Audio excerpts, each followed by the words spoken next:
On the one hand, you might say that the example you just gave is like the ultimate pragmatic implementation of a DAO, just kind of removing people from the circuit entirely and just having outcomes that are infinitely optimized in pretty pragmatically set up schemas.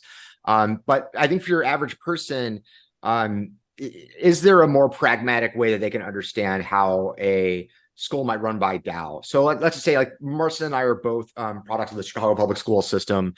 They have a charter network as well. It's complicated there. There's a lot of tricky incentive mechanisms with how they set things up. The way they govern it is quite messy. So you don't get the full charter effect that you might want from like a market experiment like that. And so it's not very popular to have like anything that's an alternative to the public school.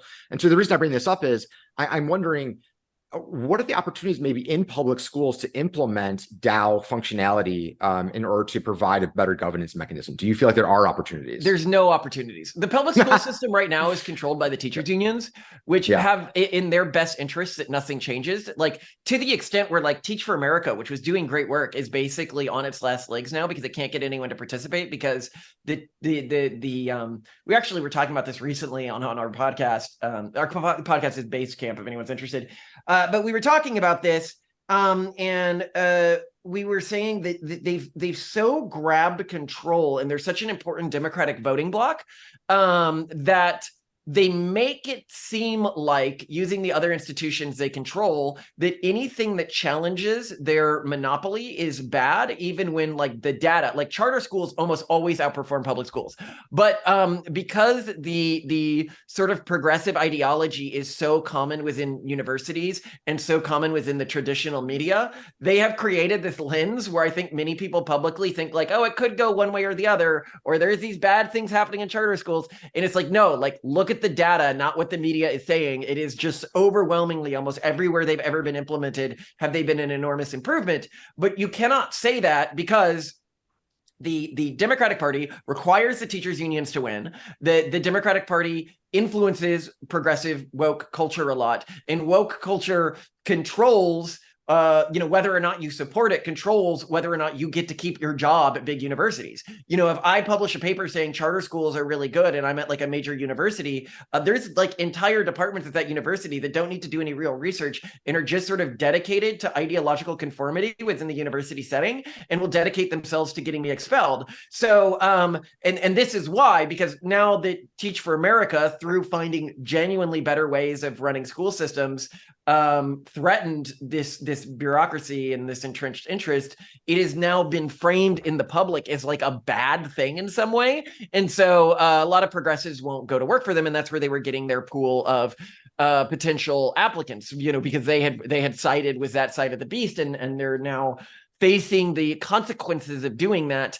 And so, a great example here is Mark Zuckerberg's foundation donated $100 million to increase the quality of the Newark school district. And something that's important for people to remember is that like smart people don't often go into education, PhDs and stuff like that. So there's not a lot of smart people in the space period anymore, to the extent that the average education PhD has an IQ of 100 right now, which is pretty shocking. So they go in and their whole idea is, well, we'll just pay teachers extra with some of this money for doing a good job. Like, you should think this is a totally uncontroversial thing to be doing, right? Nope, that could cause like new teachers to make more money than old teachers, and that would disrupt the teachers union's power structure. So then they come in and they say, actually, over half the money had to go to a bribe to the local teachers union. Now, they don't call it a bribe. They say, well, you need to give the money to the teachers union so we can do X important thing in terms of teachers' welfare with it. But yeah, I think it's 60 million of the 100 million had to go to teachers union, the local teachers union, just to allow them to use the pittance that was left to pay some teachers extra for doing a good job. So that's why it's so hard to change anything that could disempower the existing power players. If you want to fix the education system, and this is actually true with many things in our society when we're thinking about DAOs, you have to create competing systems which can outcompete the traditional systems to such an extent that no sane person would send their kids into or engage with the traditional system. And this is the battle that DAOs have to win, whether it's the legal system or the educational system or anything like that, is to create mirror systems that people can opt into. Now, what's really great, and I always say if our podcast had a slogan, it would be this: it's thank God that the forces arrayed against us are not as competent as they are malevolent.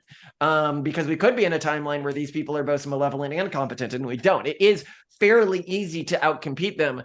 You just need to get enough people who are actually, outside of the system building stuff.